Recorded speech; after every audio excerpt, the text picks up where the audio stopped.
Boker Tov les filles, j'espère que vous allez bien. Eh bien, si aujourd'hui on parlait d'un sujet fort intéressant, qui est de savoir eh bien, comment les Bnei Israël ont été délivrés d'Égypte et par qui, alors, eh bien, on s'en doute bien, eh bien, c'est grâce au mérite des femmes, à notre mérite, nous les femmes juives. Et bien que les Égyptiens ont rendu la vie, la vie amère des Juifs à cette époque où l'esclavage s'était intensifié, eh bien, les femmes, elles, les femmes juives, ont jamais baissé les bras, car elles étaient les descendants de Sarah, Rivka, Rachel et Léa. Et bien sûr, ce sont les bâtisseuses de la maison juive, et elles étaient bien déterminées à continuer leur entreprise et à surmonter tous les obstacles, car elles avaient beaucoup de bitachon envers Hachem. Alors, bien sûr, ce qu'on voit dans la paracha du livre de Shemot, eh bien, on voit quelque chose de très intéressant.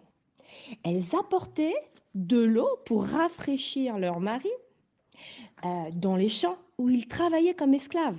Et lorsqu'elles se rendaient à la source pour puiser de l'eau, leur seau se remplissait miraculeusement de petits poissons avec lesquels elles leur préparaient un plat fortifiant.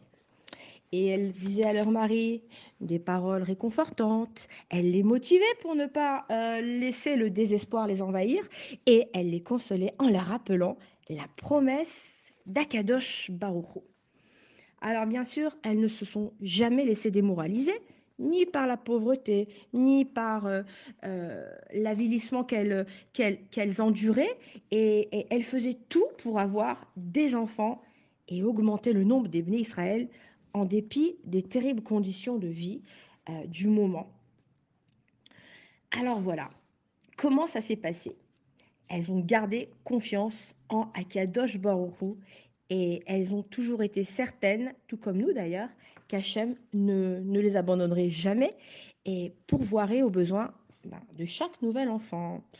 Alors on voit donc dans ce Sefer Shemot, donc dans la paracha Shemot, que par leur don de soi, hors du commun, eh bien, ces femmes-là ont mérité que les enfants qui ont justement été cruellement jetés dans le Nil par les Égyptiens, eh bien, ils ont été sauvés par des anges.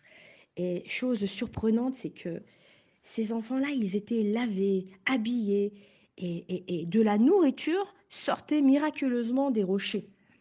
Ces enfants-là, eh bien, qu'elles étaient prêtes, bien sûr, à élever, malgré les pires difficultés, eh bien, ces enfants étaient gardés par ces anges durant toute leur enfance. Et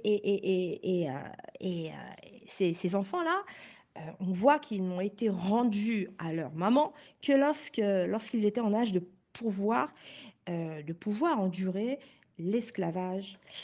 L'esclavage. Bon, alors, un jour, voilà, euh, dans le Midrash, on nous dit que en ouvrant la porte de leur maison, eh bien, ces enfants s'écriaient spontanément «Maman, c'est nous!» Et bien sûr, celles-ci ne reconnaissaient pas leur enfant si beau et si pur. Et les jeunes gens racontaient alors à leur famille comment les anges les avaient élevés et leur avaient enseigné la Torah. Et voilà que la joie et le courage rallumaient alors l'espoir de leurs parents, épuisés par l'esclavage. Donc ça, c'était juste un petit trésor de la paracha pour expliquer euh, la grandeur des femmes, la délivrance, justement, grâce aux femmes, grâce à la grandeur des femmes. Alors, on va essayer de faire un petit audio également sur, justement, eh bien, la grandeur de Yochevet, Myriam, qui, elles aussi, ont apporté leur pierre à cet édifice et qui, grâce à elles, eh bien, beaucoup d'enfants ont vu naître le jour.